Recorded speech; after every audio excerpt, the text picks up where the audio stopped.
Hi, Krista here with Teleprompter Mirror, and today I'm going to share with you my top best tricks that are quick and actionable to take your teleprompting to the next level.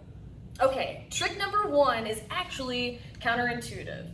Use your script as you would cue cards instead of reading it all directly on the screen. You want to be able to quickly glance at your teleprompter, at the script, and then quickly just rattle off what you're going to say. So you don't actually want to sound like a robot. You want to just take those cue words and read them and then turn it into action. Trick number two is don't memorize your entire speech. That's what the teleprompter's for. You don't want to have the whole thing memorized because then there would be no point for the teleprompter.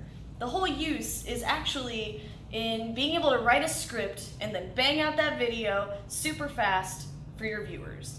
Next tip is don't simply read the text. You want to take that text and beautify it. And by beautify, I mean imagine your audience. Imagine depicting your speech to your viewers. And you want to deliver it with a lot of enthusiasm. And that means if you're reading something that isn't written by you, or in general, reading too much from the teleprompter, you're losing sight of the feeling and the emotion that you should be putting more into the way you're presenting. Okay, so trick number four is get crazy. Get a little bit entertaining. You want to make your video pop. You want to go over enthusiastic because your over-the-top enthusiasm is actually right where you should be. And to your viewers, it doesn't actually seem that much over the top. They're expecting that. They crave it. They want you to whet their imagination with your speech, with your flow. Tip number five is to carefully set your background and lighting to accentuate what you're trying to say. A lot of people doing front-facing videos would typically have a white background or a solid color and some nice lights to cast a bit of a shadow in the back. And that's all well and good, but just make sure whatever setting you do that you're properly lit so the camera is picking up 100% of your video quality and there's no graininess to it. Tip number six is actually another huge one. You want to record in your best possible mode. So for instance, if you have the ability to do 4K, 60 frames per second, do it. Because you don't know what will become the norm in the next 5 years, or even a year from now, maybe even a few months from now. If it's not up to par, if you're recording in a lower quality than you actually could be, that's just setting yourself up to have to redo your footage in the future. And that's a problem. Tip number seven is use multiple camera angles. So one thing I really love to do in my tutorial videos is have one camera on a gimbal, someone's running around with it, then you have one behind the teleprompter, so whenever you do glance at the teleprompter, you do have that direct eye contact when you're not using your motion camera. And then a good third angle to use is actually, if you're doing a tutorial where you're putting something together, you could have like a top-down or a more close-up static tripod camera. And that actually takes us to tip number 8. Make sure your audio is good to go. So as you're going through your setup, you have everything put together, and you just want to make sure, do a test run, just test that mic, check all your cameras, so that way you're not recording your entire video, and then suddenly at the end, once it's awesome, you presented it beautifully, but then you realize, oh my goodness, it wasn't even on, or it was not loud enough. So doing that test run is super valuable and saves a ton of time. And then tip number 9 is more for yourself and less about teleprompting per se, and it's learning how to control and convey your emotion and how to use body language. It's something you kind of develop over time, but there are tons of tutorials on how to effectively use body language to communicate with your audience. And you just want it to feel warm and conversational, so you're creating that nice bond with your audience. And that takes us to tip number 10.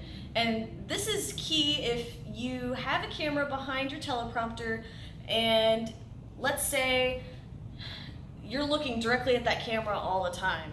You want to move it sufficiently far away so they cannot tell your eyes are moving back and forth to read the teleprompter script. So, for instance, if you're up close and the actual text is wider than the lens of your camera as it's reflecting off the glass, you will see some eye movement. But if you get up to 8 feet away or a little bit further, that back and forth eye movement will not be noticeable anymore. Tip number 11 is do not use a robotic voice. Now, this may come back to like public speaking and all those classes you took in high school, maybe college, where you had to speak in public and maybe you had cue cards, maybe you didn't have a teleprompter, but you just gotta shake it up and try to relax because that's what gets you out of that robotic tone. And what also helps that is not reading word for word on the script like we said before. You want to add a tonality. You want to think of your voice like a piano where you're playing notes and you're singing to your audience because that's what's going to keep them engaged and continuing to focus on you. Tip number 12 is actually more on you and less on the teleprompting again. And that's create your personal brand and identity. You want to use your clothing, your makeup, your whole body to communicate a certain flow for your audience. For instance, if you're talking about teleprompter techniques, maybe you want something slightly casual but nice so you can feel comfortable and engaging the audience while they're sitting at home watching your YouTube video. But if you're at a public speaking event, maybe you would want to wear something more formal like a suit or a dress, something appropriate for your video that enhances the entire effect. And number 14, tip pro for you, is you want to choose the right teleprompter for you. Right here, I actually have set up a presidential teleprompter, so there's no camera directly on the back for demo purposes.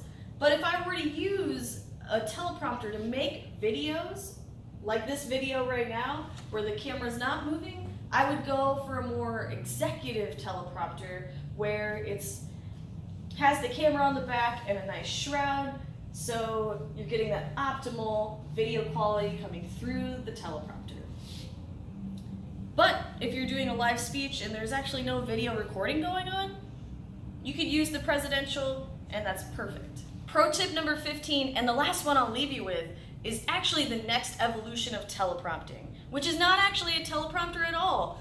You've seen the ring lights out there. Now this is the next big thing. So we've actually compiled this. We have the ring light, and we've put the beam splitter glass in front of it. And all you have to do at this point is attach a shroud and put the camera behind the mirror. So what this does for you actually is you could go live, or if you don't have a script, you could just roll with it, but you still get that instant feedback.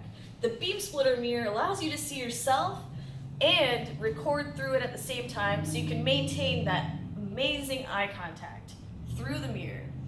But you can see yourself at the same time. So if you're live or you want to do it in one take and you don't realize the small things right away, like how you hold yourself, or if you forget to smile, you are instantly reminded when you look at the ring light. So this is Krista from Teleprompter Mirror, leaving you with those tips that you can put into action right away. If you have any questions or any additional tips to add, please leave a comment below, and don't forget to hit that like button and subscribe to my channel for some future updates. All right, till next time.